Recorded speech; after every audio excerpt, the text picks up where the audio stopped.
നമസ്കാരം. ഇന്ന് April 19. Indian ബഹിരാകാശ ചരിത്രത്തിലെ ആ സുവർണ നിമിഷത്തിന് ഇന്ന് 51 വർഷം തികയുന്നു. ഇന്ത്യ സ്വന്തമായി നിർമ്മിച്ച ആദ്യത്തെ ഉപഗ്രഹം ആര്യഭട്ട ബഹിരാകാശത്തേക്ക് കുതിച്ചുയർന്ന ദിവസം. പഴയ 2 രൂപ നോട്ടിൻ്റെ പുറകിൽ നമ്മൾ കണ്ടിരുന്ന ആ ചിത്രം വെറുമൊരു ഉപഗ്രഹമായിരുന്നില്ല, അതൊരു രാജ്യത്തിൻ്റെ വാശിയായിരുന്നു. 1970കളിൽ ഇന്ത്യ ഒരു ഉപഗ്രഹം നിർമ്മിക്കുമെന്ന് പറഞ്ഞപ്പോൾ പല പാശ്ചാത്യ രാജ്യങ്ങളും ഇന്ത്യയെ നോക്കി പരിഹസിച്ചു. പട്ടിണി കിടക്കുന്ന ഇന്ത്യക്കാർക്ക് എന്തിനാണ് ഉപഗ്രഹം എന്നായിരുന്നു അവരുടെ ചോദ്യം. എന്നാൽ അന്നത്തെ പ്രധാനമന്ത്രി ഇന്ദിരാഗാന്ധി ഉറച്ച തീരുമാനത്തിലായിരുന്നു.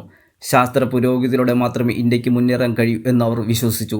ആര്യഭട്ട എന്ന പേര് തിരഞ്ഞെടുത്തതോ അവർ തന്നെയായിരുന്നു. ഇന്ത്യൻ ബഹിരാകാശ ശാസ്ത്രത്തിൻ്റെ പിതാവായ ഡോക്ടർ വിക്രം സാരാഭായിയുടെ സ്വപ്നങ്ങൾക്ക് പ്രൊഫസർ UR റാവു എന്ന പ്രൊജക്ട് ഡയറക്ടർ രൂപം നൽകി.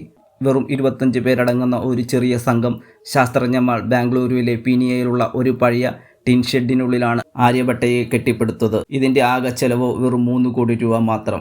1975 ഏപ്രിൽ 19 സോവിയറ്റ് യൂണിയൻ്റെ സഹായത്തോടെ ആര്യഭട്ട ആകാശത്തേക്ക് കുതിച്ചു. 5 ദിവസത്തിന് ശേഷം സാങ്കേതിക തകരാറ് മൂലം സിഗ്നൽ നിലച്ചപ്പോൾ ലോകം വീണ്ടും ഇന്ത്യയെ നോക്കി ചിരിച്ചു. പക്ഷേ ആ 5 ദിവസം കൊണ്ട് ഇന്ത്യക്ക് വേണ്ട വിലപ്പെട്ട വിവരങ്ങൾ ആര്യഭട്ട നൽകി കഴിഞ്ഞിരുന്നു. 17 വർഷം ബഹിരാകാശത്ത് തുടർന്ന ആര്യഭട്ട 1992 ഫെബ്രുവരി 11 ഭൂമിയുടെ അന്തരീക്ഷത്തിൽ തിരിച്ചെത്തിയത്.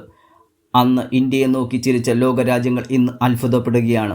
സ്വന്തം രാജ്യത്തിൻ്റെ ഉപഗ്രഹം വിക്ഷേപിക്കാൻ റഷ്യയുടെ സഹായം തേടിയ ഇന്ത്യ ഇന്ന് അമേരിക്കയുടെയും ബ്രിട്ടൻ്റെയും ഉപഗ്രഹങ്ങൾ ബഹിരാകാശത്ത് എത്തിക്കുന്ന ലോകശക്തിയായി മാറി. ചന്ദ്രയാനും മംഗളയാനും ആദിത്യ L1 ഇന്ന് ഇന്ത്യയുടെ ശാസ്ത്ര പുരോഗതിയുടെ ആഗോള അടയാളങ്ങളാണ്. പരിമിതികളെ വിജയമാക്കി മാറ്റിയ ഇന്ത്യൻ ശാസ്ത്രജ്ഞന്മാർക്ക് ഒരു ബിഗ് സല്യൂട്ട്.